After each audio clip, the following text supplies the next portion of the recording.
السلام عليكم، واش راكم؟ ان شاء الله تكونوا كامل بخير. اليوم جبت لكم وصفه تاع البوراك بطريقه تاع البريوات، يعني مثلثات، يجي بزاف بنين. هنا الحشو راح يكون جد بسيط، يعني ما تعتمدوش فقط هذا الحشو، تقدروا ديروا اي حشو عندكم.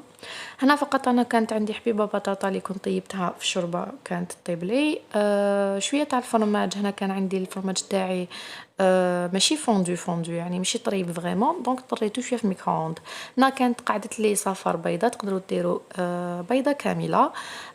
عندي هنا شويه تاع الزيتون مقطع وشويه تاع الدجاج كذلك طيبتوه في المرقه تاع الشوربه.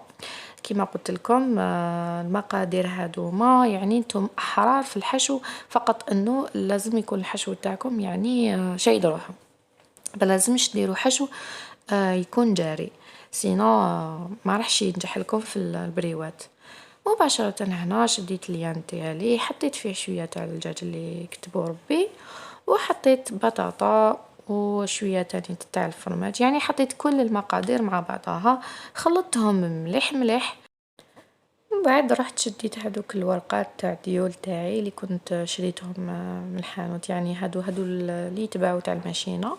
تقدروا تستعملوا تاع اليدين عادي جدا، لكن فقط حاولوا انكم كما قلت لكم الحشو ما يكونش جاري، واكثر حاجه مهمه انكم ما تكتروش في الحشو، وكي تكونوا تطويو في البريوات يعني تروحوا فريمون بالعقل. فريمون يعني لازم تكونوا بالعقل، سورتو في هذوك اللي يتباعوا برا.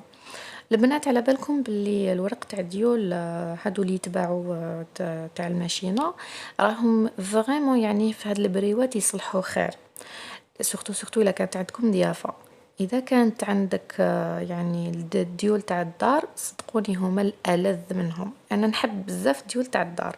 انا فقط برك كي جابهم لي راجلي قلت لي مالا نبارطاجي معكم هذيك الفكره تاع البريوات، سينو انا ماذا بيا نديرهم بالديول الاخرين. مي بون، نولو دوكا الطريقه تاعنا اللي راني سييت نديرها لكم بطريقه يعني مفصله.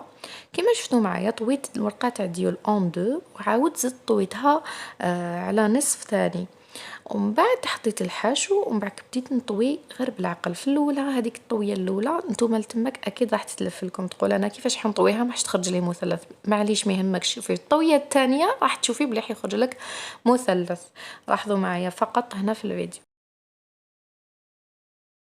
كيما راكم تشاهدوا معايا انا هنايا حطيت شويه تاع التشيزي اللي كان عندي، يعني جبن مربعات. تقدروا ديروا اي جبن تفضلوه، وتقدروا كذلك ما تحطوش الجبن.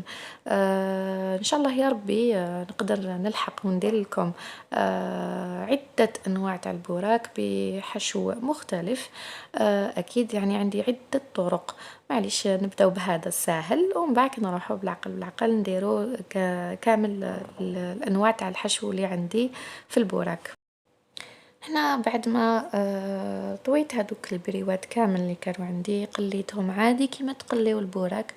هنا يا البنات راني نوري لكم في البريوات كيفاش خرجوا، جو بزاف بنعان وسهلين وشابين تاني. ان شاء الله نكون فدتكم شويه بهذه الفكره الجميله تاع البريوات.